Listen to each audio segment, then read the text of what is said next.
पिता पुत्र पवित्रात्मा नाम रे आमेन। आपण समस्त को जय जीशु। आम प्रार्थना करवा। नमस्ते मरिया निग्रह पूर्णा प्रभु तुमरी संगे नारीगण मध्य तुम्हें धन्य एवं धन्य तुम गर्भफल जीशु।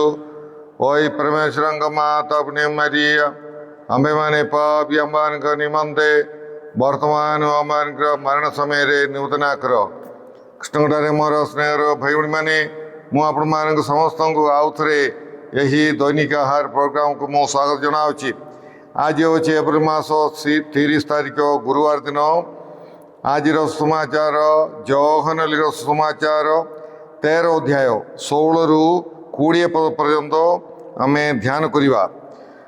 सत्य सत्य मु तुम मान कहे केवल निजर मुनि सत्य सत्य मु तुम मान कहे सेवक निजर मुनिब ठारू श्रेष्ठ नुहे अथवा वार्ताबाह निजर प्रेरणकर्ता ठारू श्रेष्ठ नुहे।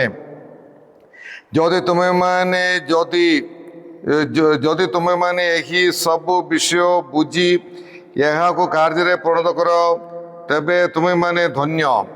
तुम समस्त विषय मुझे कहू नहीं।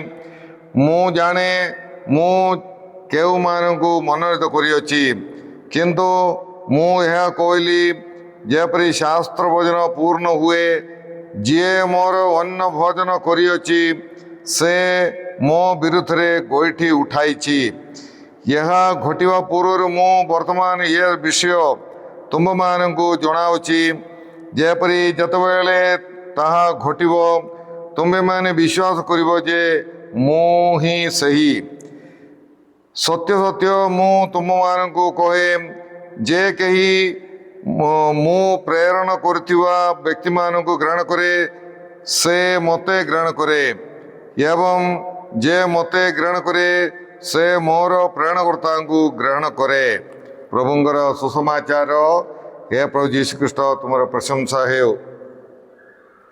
स्टंगडारे मोर स्नेहर भाई भाई माने आज सुसमाचार में जौहनलीर सुसमाचार 13 अध्याय आम शुणिलु 16 रु 20 पद किंतु ता आगे 13 अध्याय 1 पद ठारू आम देखा प्रभु जीशु ख्रीष्ट शिष्य मान प्रेरित मान पाद धोउछंती।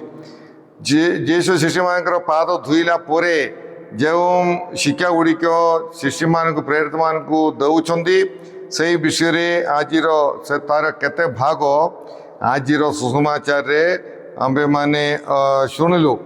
आओ प्रभु कहते मु तुमर प्रभु एवं गुरु है कि जदि तुमर पाद धोई अच्छी तुम्हें माने मत परस्पर पाद धोइबा उचित। तार अर्थ कौन आम क्रिश्चियन जीवन माने आम एक अन्यर पाद धोइबार अच्छी एक अन्य को नम्रतार सहित सेवा करिवार अच्छी।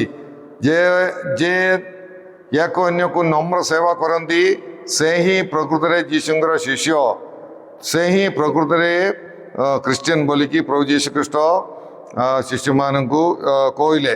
आओ प्रभु जीशु जदि माने निजे शिष्य मान पाद धोइले से कौन कहते आज सेवक निज मुनिब ठारू श्रेष्ठ नुहे बोले प्रभु कहते। अर्थात कौन जीशु आमर मुनिब बा आमर से आमर गुरु बा आमर मालिक होउछंती।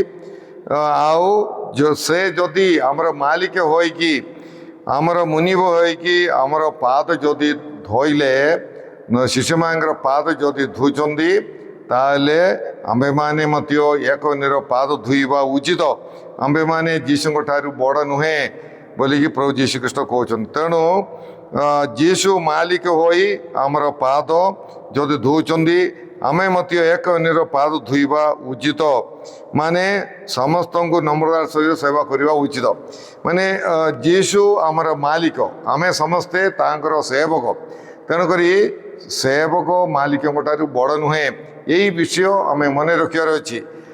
आओ गर्व अहंकार को परित्याग करिकी आम एक अन्य नम्रतार सहित एक अन्यर सेवा करिवार अच्छी बोली प्रभु जीशु ख्रीष्ट आज शिक्षा माध्यम आम मान को आज समाचार माध्यम आम मान कहते।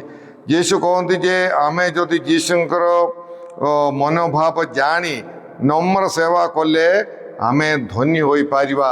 कारण बेले बेले आमे भावुची जे मु अहंकार कले मोर धन संपत्ति थिले मोर मु धन्य मो पाई भल एमती सबू आमे भावुचु, किंतु यीशु कौन कहते यीशुंकर मनोभाव जानी नम्र सेवा कले आमे धन्य हवा बोलिकी प्रभु यीशु ख्रीष्ट कहते। तेणु आज सारा सुसमाचार रे प्रभु यीशु ख्रीष्ट यही नम्र सेवा विषय आम मान शिक्षा दौरान। तेणुक आम जो मैंने प्रकृत में धन्य होगापाई चाहूँ आम एक अन्यर नम्र सेवा करार अच्छी एवं यीशु ताहा आम मान देखई।